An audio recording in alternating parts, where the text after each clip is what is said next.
Welcome to Gather In, where you'll hear stories of conversion to the Church of Jesus Christ of Latter-day Saints. If you have an interesting story to tell, please go to our Instagram page or send us an email to gatherin@proton.me.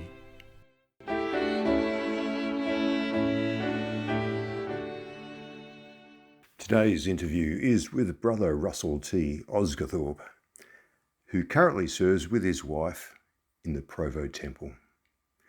They're actually getting ready to serve as senior missionaries in Tahiti, where Russ served as a young man. Russ and Lolly also recently served in the Brigham Young University Hawaii campus. He's also served with Lolly as the president of the Bismarck North Dakota Temple. He's a former Sunday School General President. He's a former Area 70. He served as mission president in the South Dakota Rapid City Mission. Former member of the Tabernacle Choir. Wow, he's done it all. Prior to his full-time service in the church, Russ was a professor of instructional psychology at Brigham Young University in Provo. He's the author of a number of books. He's the host of the Filled with His Love podcast, which has a book of the same name. And this is how I met Russ, listening to his podcast and reading his book. And I just think you will really enjoy hearing from Brother Russell T. Osguthorpe. So, when I was a young boy, growing up, I lived right across the fence from President and Sister Hinckley. And I'm sure that affected me a lot. I didn't realize at the time that he was, of course, no one knew that he was going to be eventually president of the church, but we were close in so many ways. My siblings were close to their children as well. And so we spent a lot of time in the Hinckley home and on the Hinckley property. There was a hollow, we called it, behind where we could go play games in the summer and kick the can and run sheepy run, all these summer games. I used to love summertime in that little neighborhood. And we had some chickens just up the driveway a little ways. And there were sheep that my uncle had that I remember him shearing when springtime came. And so I had it wasn't an urban life. It was a suburban life, and we had a lot of land around us and orchards, and it was a beautiful place to grow up. And at age 9, then we moved a little east to where my mother grew up. Actually, her ancestors settled in the East Mill Creek area, right at the base of Mount Olympus, for those of you who are acquainted with the geography of Salt Lake City. And so they were there in 1846, actually. Some of the earliest immigrants, the earliest pioneers to land in Salt Lake City. And so they divided up that land when they passed away, and my mother had a plot, and my folks built a home on that. And so we lived there for a period of time. And my neighbor across the street, I got very close to him, a good friend. I was worried that when it came time to go on a mission, the bishop would have to choose between the both of us, because he couldn't send both of us, because there was a rule at that time that during the Vietnam War that each ward could only send one young man every 6 months, and our birthdays were right very close together. So I thought, oh, this is a problem. But as it turned out, he decided to enlist in the Marines, and so he went to the Marines, got wounded, got a Purple Heart, came home, and I went to Tahiti and did not experience any battles like he did. I had a wonderful mission in Tahiti, and frankly, some people I know have a hard time deciding to go on a mission, but I was eager from the very beginning. And even as you asked me about my mission, I'm not sure where that eagerness came from totally, except I grew up with very devoted parents, and I spent a lot of time with the Hinckleys.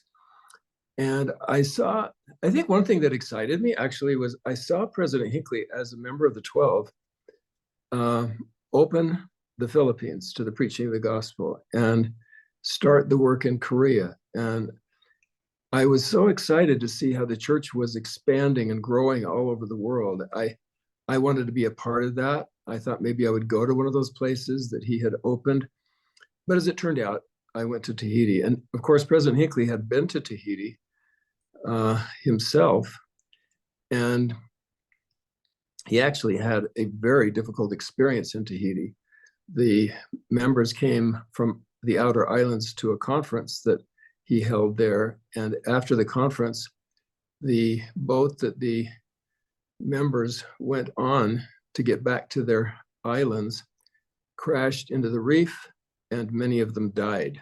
It was a tragedy that actually people still talk about in Tahiti. People couldn't figure out why a tragedy like that would happen to good members of the church like that, and especially when the prophet of God was visiting them. But it happened, and the people, of course, recovered from that tragedy. Their faith was not deterred, and they remained strong in the faith. So all of those experiences that maybe were contributing factors to my own desire to serve a mission. So I was excited, very excited when I got called to serve in Tahiti. Okay, one of the challenges in going to Tahiti was that you had to learn not one, but two languages. That's true. So a lot of people, even now, when we are now going back as a senior couple to serve another mission in Tahiti, and people, when I say we've been called to serve in Tahiti, they say, "Oh, well, that's not a mission, that's a vacation." And you say, "Well, actually," some people say, "Well, how did you merit a call like that? How did you get called to a place like that?" And I say, "Well, if you've been to Tahiti, you might think a little bit differently, because it is a bilingual nation." And so the last time I was in Raiatea, for example, an island not too far away from Tahiti, you go to the sacrament meeting and you have the opening exercises, the opening remarks from the bishop in both Tahitian and French. You sing one verse of the song in French, one in Tahitian. You have a talk in Tahitian, then a talk in French, a sacrament prayer in French, then one in Tahitian. You go to class, and you can either go to a Tahitian speaking class or a French speaking class. So the bilingual nature of the place, especially when I did not speak either language very well. I'd had some French, but they didn't call anybody to Tahiti that had not had several years of French. But that did not help me all that much, frankly. As you might know, when you study a foreign language in another country, you don't learn that much about it. And so it was uphill all the way. And Tahitian, there was no MTC at that time. So I had to learn Tahitian from scratch, which was a test. So yeah, and now we're going back, and my French I feel very comfortable with my French. My wife is working very hard on French, but I'm trying to get my Tahitian back in many ways. And so that takes some more effort too, because when we're on the outer islands, people will want to speak Tahitian. And even in some places on the island of Tahiti, they like sometimes to speak Tahitian. So I want to have some of that kind of refurbished in my skill set so that I can communicate with them better. Wow, that's quite a challenge. I served a mission as a young man in the New Zealand Christchurch mission. Fortunately, yeah. English is the main language, and my wife and I have recently returned from serving a senior mission in the Australia Brisbane mission. So again, English speaking, and I didn't have the challenge of learning one or two languages. So I take my hat off to people who manage to learn a language in such a short time and become proficient. It was, when we were called as mission leaders, our first call, when it was President Monson that issued the call when he was a counselor in the first presidency, and he he said, now you're being called to serve a French-speaking mission, but you will not be going to either your mission, Tahiti, or the one I served in Montreal. You will not be going to either of those. Those have a president right now, but there are a number of other French-speaking missions open, so you'll be called to one of those. However, it turned out that they changed our call right at the end, right? I mean, when we opened the letter, we didn't really have any warning about this, but we were practicing our French a lot because we knew we'd be going French-speaking somewhere. And it turned out that we were called to the South Dakota Rapid City Mission. When I opened the letter, it gave me actually a great relief because my wife at that point had not had a lot of time to work on French.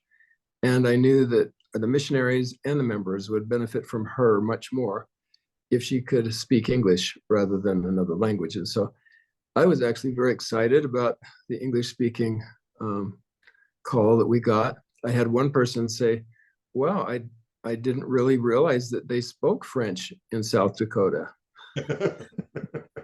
Said, well, some people may.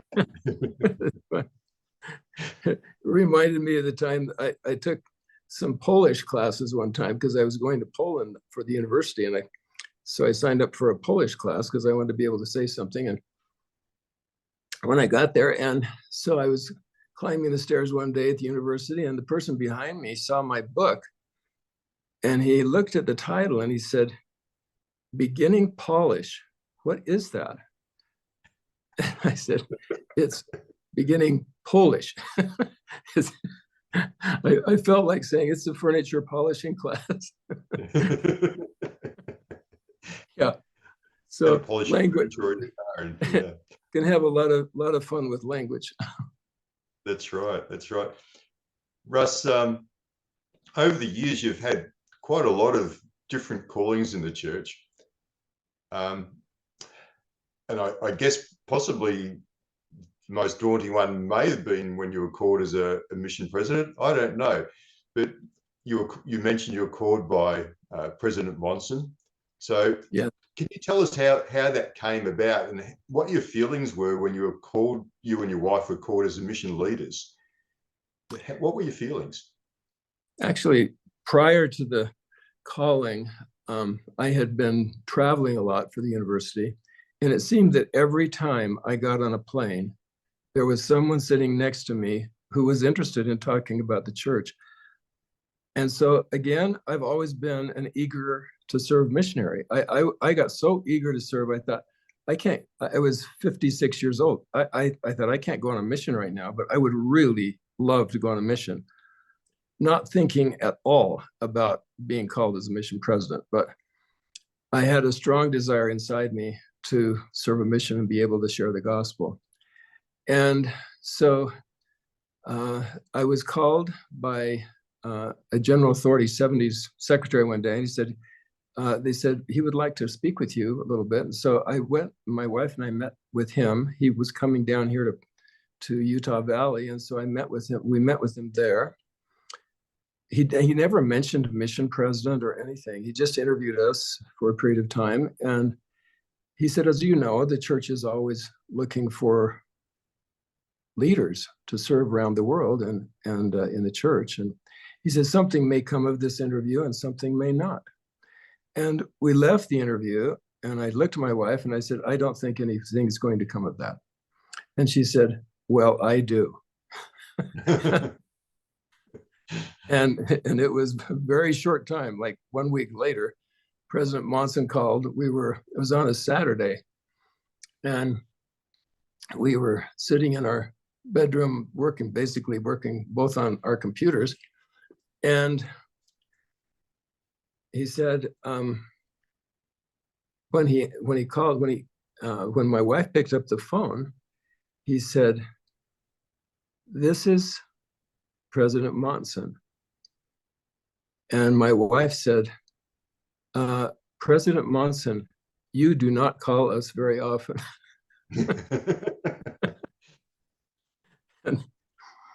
And then he got me on the phone and he said, well, as you may know, we are getting to the end of our period of calling mission presidents. And I thought, no, I had no idea that you were getting to the end of your period we're calling mission presidents. It was in February. Some mission presidents are notified in November or whatever, but it was February. And he said, I just would like to be able to talk to you if I could. And I said, would you like us to come up there to Salt Lake? Because we live in Provo, 40 miles away. And he said, oh, if you could do that, that would be ideal. He said, now you have to remember the church offices on a Saturday are very much like Fort Knox, and it's hard to get in here. So I said, we can go up there. So we changed our clothes, got into good clothes, and drove to Salt Lake to the church offices. He said, there will be somebody at the door to help you get in and lead you to my office. I said, okay, that's very nice. So we got there, we drove into the parking lot, and the parking attendant looked at us and said, Brother Osguthorpe and Sister Osguthorpe. And I thought, whoa, you know us by just looking at us? It was a little bit unusual, a little bit creepy, frankly. I've never seen the parking attendant before, but he knew we were coming and knew what we looked like. And so he said, you just park right over there and there will be someone to escort you to President Manson's office. So we got escorted there to his office, and then he issued the call. He actually spent like 45 minutes with us. It was very nice.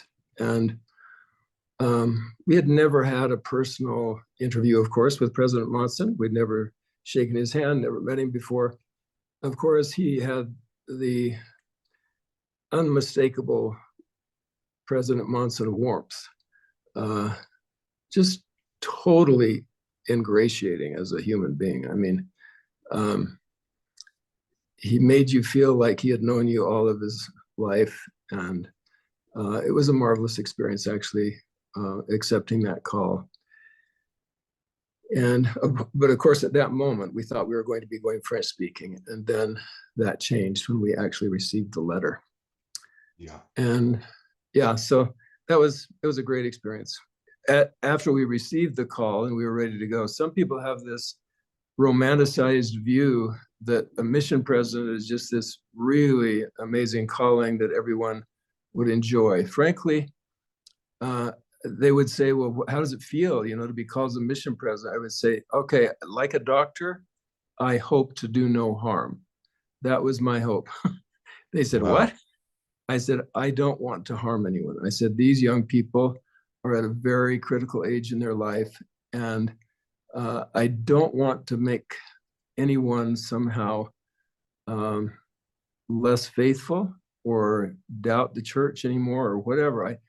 That was my first thought. I don't want to do any harm. Of course, we wanted to help people, and we wanted to see people brought in the church, but it was an exhilarating experience, a very trying experience at times, because you've always got missionaries in crisis. I told one mission president, you've always got some missionary in crisis. He said, no, you've got multiple missionaries in crisis. And sometimes there's a missionary who's lost a parent. Sometimes there's a missionary whose parents got divorced. Another time there's a missionary whose parents will no longer communicate with them because they don't want them to be serving a mission. I mean, it just goes on and on. Health problems, emotional problems, serious difficulties that young people face at that point in life. And so being a mission president, in many ways, they're in loco parentis, it's very challenging. And so you want to do everything you can to build them up. And that's what as a mission president, somebody said, well, what's harder, being a stake president or a mission president? And I said, well, think about it for a minute. I said, a stake president has 12 high counselors that he works with, maybe 10 bishops, all of them senior, experienced, faithful members of the church. You don't have to worry about these people very much. A mission president has 150 to 200, whatever, missionaries who are 18, 19 years old. They're just kind of beginning to feel their wings, to figure out who they are and how they can function in this mission, and to figure out how to be a missionary, which is not a simple thing for some people. So it's totally not, I said being a mission president is much more like being a coach. of a team than it is being a stake president. The mission president is constantly trying to motivate missionaries to help them do their best, much like a coach is trying to motivate players. It's a very unique calling in the church. And I actually found, you mentioned that you might ask about instructional psychology.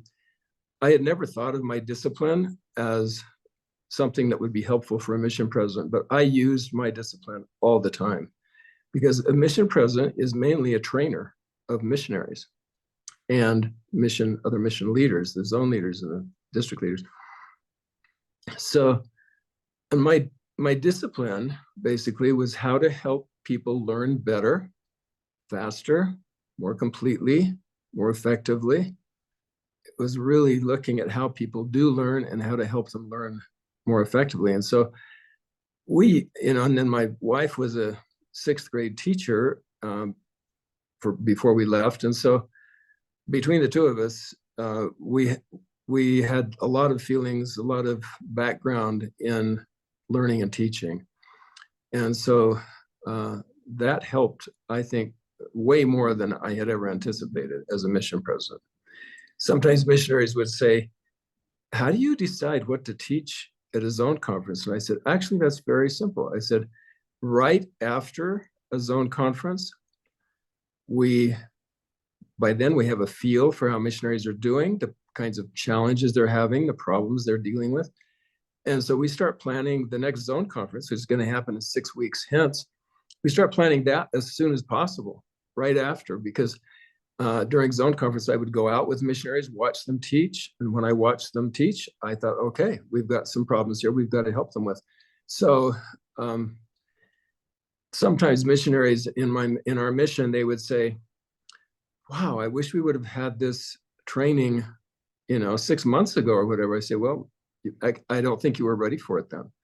So it had to kind of come sequentially as they grew, as they changed, and became more proficient as missionaries and as teachers. So yeah, it was an amazing experience, and one that some people have said, you're going to Tahiti, are you going to be mission president? I said, thankfully, no, we're not going to be mission president. We're going as a senior couple. We've had the experience of mission president, and we're happy to let a younger person, in this case, he's in his 40s, be the mission president in Tahiti. I think it's fantastic that relatively young couples in their 40s or maybe 50s serve as mission presidents. You still have lots of energy and lots of stamina, and perhaps a better memory. I don't know about you, but you're about 11 years older than me, and I'm at the stage where I'm just starting to not remember anything, and I can't imagine what it would be like having 200 odd missionaries reporting to me and trying to remember who was who. Right. It's quite a daunting thing. I once read a comment made by someone online that the best way to never be called as a mission president is to put up your hands to someone and say, I'd like to be a mission president. Yeah, that's probably true. I never did such a thing. And and then we got called. It was totally out of the blue, very surprising. And but a great experience, one that I will treasure forever. Both my wife and I will treasure. Yeah. In our recent general conference, Elder Rasband spoke quite a bit about, but basically his whole talk was encouraging couples in the church to sign up, if you like, to use that terminology, to serve as senior missionaries. Right. And I know your mission president in Tahiti will be very much looking forward to you coming down there to serve. Can you tell us a little bit about what you think you'll be doing down there in Tahiti? Sure. So we're replacing a couple who is now serving as the husband takes care of housing and bikes, not cars. There's somebody else to do cars and finance and all that stuff. The wife takes care of medical. She's kind of the first one they call, the first time when missionaries call when they have a health problem. And then she helps refer them. And she takes care of travel and then preparing for zone conferences and leadership meetings. So we will be doing that. But we wanted to also serve in the temple while we're there. So I asked the mission president, I said, will there be time for me to serve in the temple and for my wife? And he said, there'll be time for you to serve at least one shift a week and for your wife to perhaps serve a little more than that. So that's kind of how we're preparing. We're preparing for this to be a shared kind of duties mission. So part in the temple and part in the office. Your mission president will be anxiously waiting for you to arrive down there. I'm sure he'll really appreciate it. I hope so. Yeah, we hope he's not disappointed. I think you'll really appreciate having someone with your depth of experience there, and your wife as well. Russ, in one of your podcast episodes, and actually quite a lot of your episodes, you talk about music and the power of music and your experience in music. Both you and your wife sang in the Tabernacle Choir. And I'm not sure if that was just a young age or not, but I'd like to hear the story of how you came to join the Tabernacle Choir. It's a bit of a funny story, actually, because my mom was singing in the choir. I had aunts singing in the choir. The Russell side of the family was really, they were all singers. And so all my aunts and uncles, they were all singers. And the Osguthorpe side of the family also were very musical, actually. And so, especially as I go back in my ancestry, there's just a lot of music in both sides of my family. And so I grew up singing in high school choirs, and I enjoyed that very much. And so when I was 18, I decided to try out for the Tabernacle Choir. Back then, you would audition with the conductor of the choir in a private room. Sometimes he even auditioned people in the open tabernacle, which was extremely daunting. But this time he was in a private room with kind of a translucent glass door that went into this office with the piano in it. And so there were about, I would say, 6 or 7 people waiting to audition for him, and I was one of them. The custodian came by and he said, he looked at me and he said, Sonny, you need to leave the building. We're closing the building. The only people who can stay here are those who are trying out for the choir. And I said, well, I am trying out for the choir. And he said, he looked at me like, are you kidding me? You're not going to get in the choir. That's ridiculous. You're too young. and he's really kind of mocking me, really. And I said, well, I'm going to try out for the choir. So he said, well, okay, but what a waste of time for you to do that. So came time for me to try out. And the woman who tried out just before me, the director of the choir, you could hear through this glass door, you could hear him say, "Ooh, there's something wrong with your voice. Let's do that again. You've got problems with that. Oh my goodness, that's just not okay. We're done with you." That was really encouraging, And I thought, uh-oh, I'm in for big trouble here.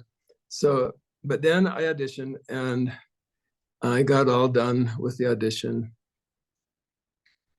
And he said, okay, can you be as reliable a member of the choir as your family members that I've known? And I said, I'll be here every time. I'll be here early. I'll be here, And so he said, okay, we'll see you next Thursday. So I was in. So I kind of, after that audition, I felt like kind of jumping over the large fence that surrounds the tabernacle and going back to that custodian and saying, hey, remember how you thought I couldn't get in? Well, I made it. So anyway, it was very exciting. One of the more exciting moments in my life, really. I enjoyed singing in the choir for that year before I went on a mission. And then we sang. Then when I, after my mission, I got home and met my wife, who was staying with her sister. And my former mission president was visiting her sister because that was his sister-in-law. His brother married my wife's sister. And so I went to see him. I didn't know that, of course, my future wife would be there, but she was staying with her sister going to BYU. And my mission president's wife came up to me and said, "Elder Osguthorpe, how old are you?" And I said, 21. And she looked at my wife and said, "Lolly, how old are you?" And she said, 20. And she said, "Oh, I want you two to meet. I'm going to introduce you two." So it was my mission president's wife that kind of got us together at first. And then my Lolly, who was not my wife yet, but Lolly wanted to know everything about how to get in the Tabernacle Choir, and I wanted to know everything about how to get into the BYU a cappella choir. And she was a member of that choir, and I wanted to know how to get in it. And so I told her how to get into Tabernacle Choir. She told me how to get into a cappella.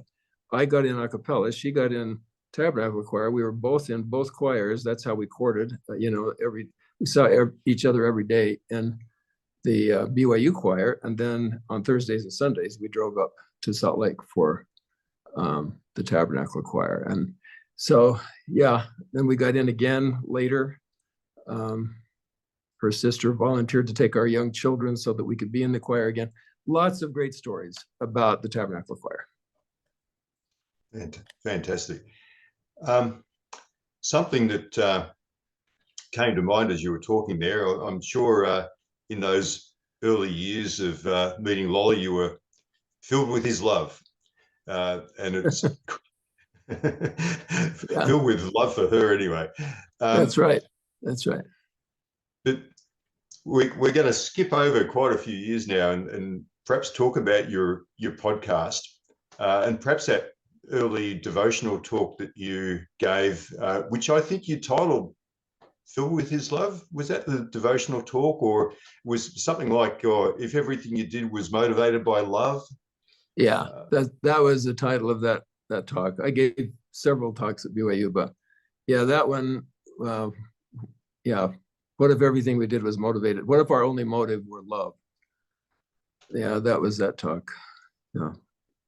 How did you? What prompted you to start thinking about that concept and write a whole book about it and then create a whole podcast about it? What was behind all that? I'm not. That's a hard question. I had just looked at what makes life good in mortality, and I kept coming back to relationships. And it became quite clear that if everything we did in our relationships were motivated by love instead of greed or being one up on somebody or jealousy or all kinds of other negative emotions, I thought if everything we did was motivated by love, our life would be completely different. And then it caused me to start thinking about the Savior's life and how every single thing he did was motivated by love. Everything. So he is our exemplar, and we are trying to become like him. If we want to become like him, then we need to act out of love rather than some other emotion, some other desire. And that's why in Moroni 7, it says, if you have not charity, you're nothing. Doesn't matter what else you have. Doesn't matter how much faith you have, how much hope you have. If you don't have charity, it doesn't count for much. Charity is the crowning Christ-like characteristic. It is the one that kind of encompasses the others. And so if we love God, that's why it's the two great commandments are love God and love others. And I really like how Elder Christofferson, in a fairly recent conference talk, said the two great commandments are love God with all your heart and love others as yourself. He says, or the higher, holier way would be to love others as I have loved you. That's a little higher and holier way than love others as you love yourself. And so that, that really encapsulates my whole, I don't know, interest and message in this. You look at all the troubles we have in the world, whether it be war or immorality or, I don't know, political unrest. And you've always got motives behind those actions that are not worthy motives that cause problems. And so it can be envy, covetousness.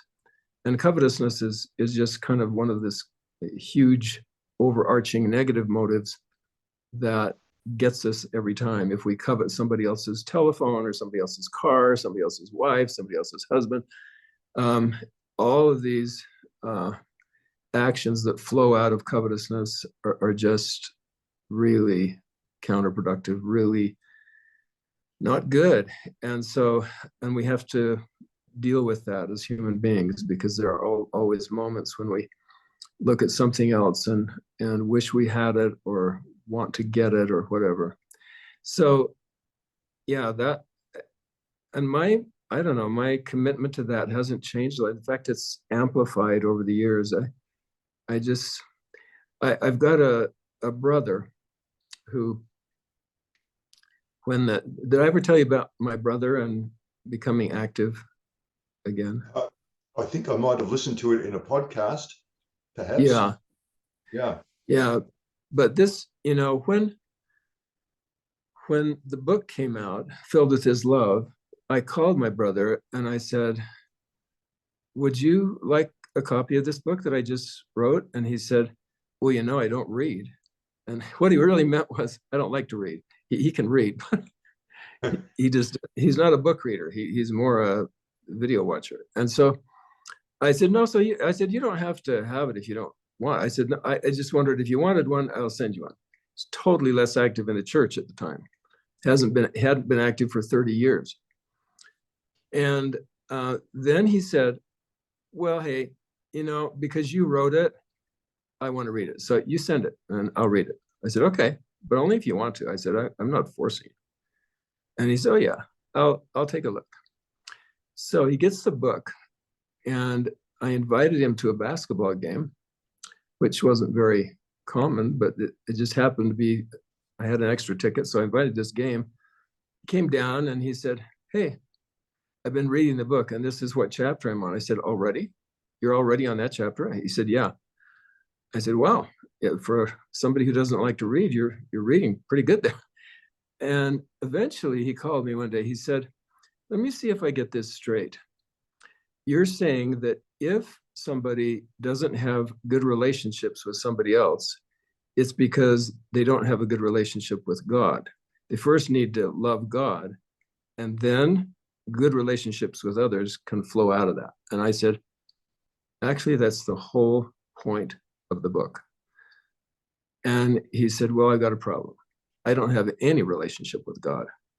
So I need to do something. So I said, well, he said, what do I do? I said, you can start with prayer. He said, I used to pray when I was a kid. I used to know God existed, but then he really became quite agnostic for a very long time and didn't believe in God. And so he said, he says, I can hardly remember how to pray. And so he says, I'll give it a shot. So he called me one day and he said, I just said my first prayer. I said, how did it go? He said, well, I think God was shocked. He had no idea who this was. It was like, you must have the wrong number. And he said, but it felt good and I'm going to do it again. So then he really started to pray. And one day he called me and he said, you know what? I feel like now I feel like I got a prayer all the time. going between me and God. And I said, oh, now you're getting to this praying without ceasing. I said, good things will happen for you, you know. And so then he had this great bishop who, because he started going back to church, there's so many stories associated with his return to activity. I won't go into them all, but so many people helped him along the way. And this bishop said, I just want to have a chat with you sometime. And so he said, sure. So he went and he said, the bishop said, I'm not giving you a temple recommend. I'm just going through the questions just so you can see where you stand if you someday want to get a temple recommend. He said, okay.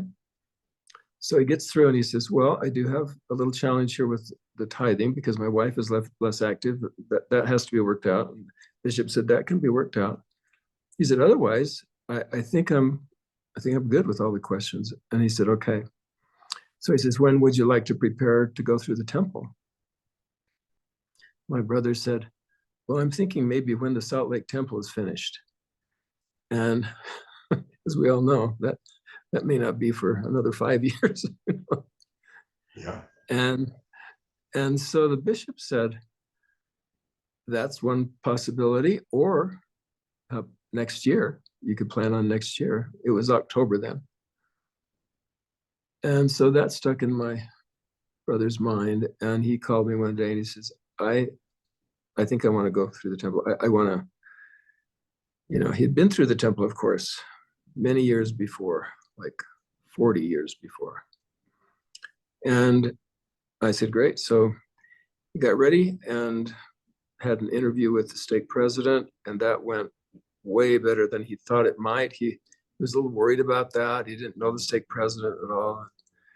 But afterwards, he said that man was just marvelous. He said he was incredible, the way he treated me. And I said, I thought it would be okay. And so then he said, I'm ready. And I said, well, let's come down here to Provo. We went through the temple that very day, his first time in 33 years. So watching him come back, you know, has been just, for me, I think one of my greatest joys in life. He's doing extremely well, and just actually seemed like a different person. He would talk on the phone sometimes, and I thought, I feel like I'm talking to a whole different human being. It's like when the scriptures say, become a new creature in Christ, that's what he's done. And I am so in awe, basically, of the changes that he's made in his life and how he's been able to do that. So that means to me that I can make changes in my life. I can do better, that we can all do better. We can all make changes. And that conversion power of the Spirit is real, and it causes people to do things out of love for God and love for others. Yeah, I think from what I've heard, there's been quite a few miracles that have come from people reading your book and understanding it and applying it. Perhaps as we getting towards the end of our time together now, particularly moving story you've mentioned is the charity that you're involved with, the proceeds of your book going to this particular charity. Can you just tell us a little bit about that, please, Russ? Yeah, it's an amazing story. This is my niece, Julie Hernando, and her husband, Janelle.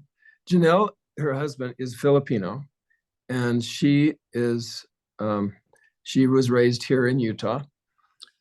And Janelle was born in the Philippines, but then his family immigrated to this country fairly early in his life.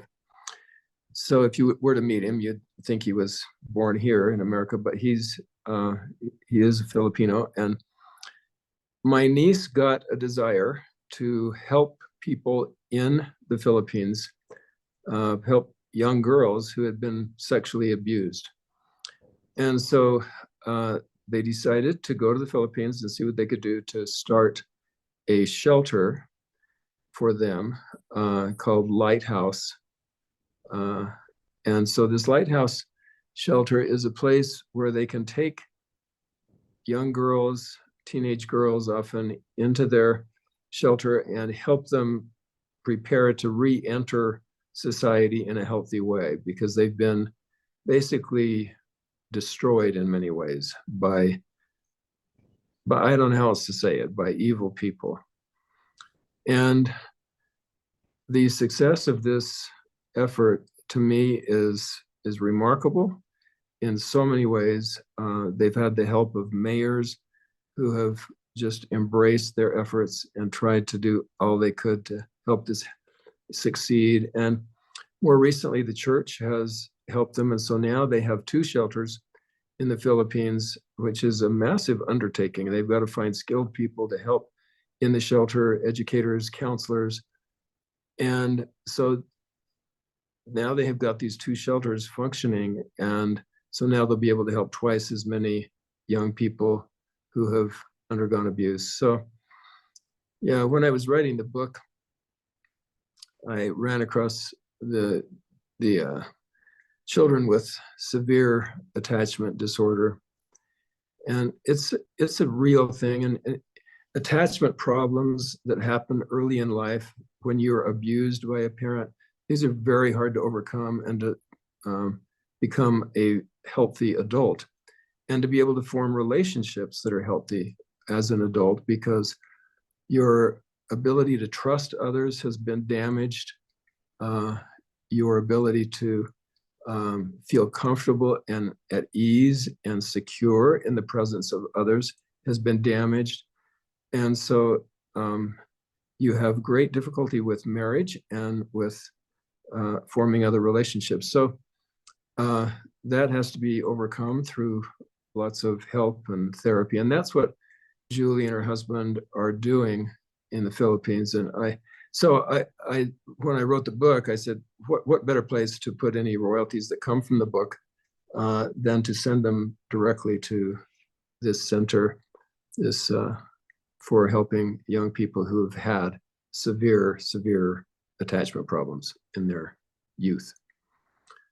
So that's what we've done. And we've just been a very small part of the help. They've received lots of help from others in the US and elsewhere. And so the work is going forward very well in those 2 centers. Fantastic.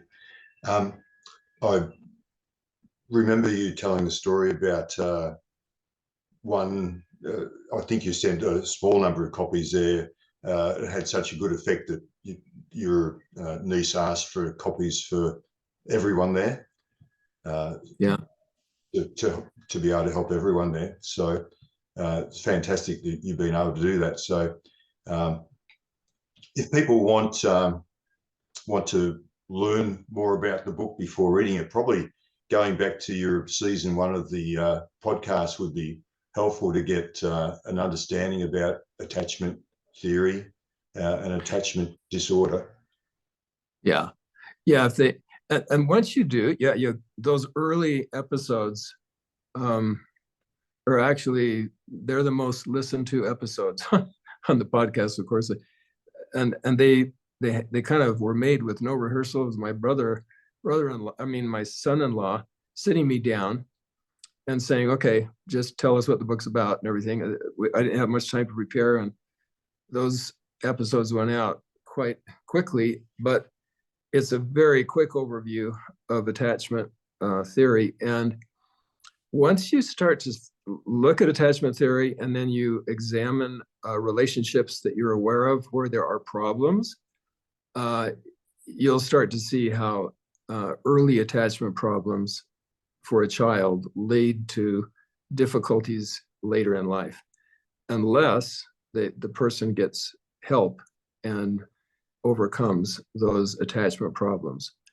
So as we know, like 25% of all adults in the US, I don't know if Australia is any better, Probably not. This is pervasive around the world, but 1 in 4 people, 1 in 4 adults is estranged from at least one family member. Could be a sibling or a parent. They don't talk to each other. They are completely separated from each other because of difficulties they've had earlier in their lives that they've never been able to overcome. And there are lots of people who have spent time trying to help people overcome these estrangement problems. And this is a sad way to go through mortality, frankly, when you are at odds with the people who are supposed to love you the most and who you're supposed to love the most. So I think people, when they listen to those first episodes, they'll say, oh, that kind of describes somebody that I know, so, or themselves. Yeah. Russ, thanks so much for your time today. It's been wonderful. I'll put links in my notes to your book and to your podcast so that people know where to find you. The simple way is to get onto Amazon Books and search for Russell T. Osguthorpe. And that's a simple way to do that. Russ, we've got just under 5 minutes left. I'd like quickly to hear about what your favourite aspect of the gospel might be, and perhaps your testimony to close. Well, my feeling right now is we need to do all we can, all of us, to strengthen the kingdom here on the earth. We make covenants in the temple to build the kingdom and strengthen it. And the Lord needs everyone. That's why we're going on another mission right now. Of course, we've got limitations. Everybody has limitations. Young people have limitations. They look like they're without limitations, but that's not true. They have limitations too. And we all have limitations. But in spite of those limitations, the Lord can magnify us and help us do what needs to be done so that we can help more people embrace the gospel. That is, I think, central to my testimony. This is my witness is that the Lord is so eager to have us receive his love and share that love with everyone we can. And in our case, going to Tahiti, we're going to be supporting mainly the missionaries. We won't be doing a lot of direct teaching. We'll probably be doing some with the missionaries, but we need to support the missionaries so that they can be as successful as possible. And so each of us, to me, needs to look inside ourselves and say to ourselves, how can we strengthen the kingdom? How can we build the kingdom here on the earth in the very short time, actually, that we have on this planet? It's not a long time. And so the more we can invest ourselves in sharing what can bring people true joy, not only now, but in eternity, that's what I think we need to do. I know that God lives. I know that Jesus is the Christ. I know that the prophet Joseph was instrumental in beginning the restoration, and that restoration continues every day with President Nelson. I was standing next to President Nelson one day in the church office building, and I said to him, this was a very important day in the history of the church. And he looked back at me and he said, Brother Osguthorpe, every day is a very important day in the history of the church. And I said, yes, that's true. And what he's really saying is this church is rolling forward as never before. And there are people inside the church that are as faithful as we've ever had in the history of the church. And because of that, it will continue to roll forth, just as the prophet Joseph said, in the standard of truth has been erected, no unhallowed hand can stop it from progressing. It will not ever stop progressing. And I know that with all my heart. And I bear witness that he lives and that this is his work in the name of Jesus Christ. Amen. Amen. Thank you so much for your time today, Russ. It's been wonderful to hear you and learn from you. Once again, I'll just encourage people to go to your podcast, Filled with His Love, by at least that book and check out your other books as well. And all the royalties from the books go to the shelter for young people in the Philippines, which is just a wonderful thing to do. Thanks again for your time, Russ. Thank you, Murray. Thanks for the opportunity. Bye-bye. Bye. If you have an interesting story to tell, please contact us via our Instagram page or send an email to gatherin@proton.me.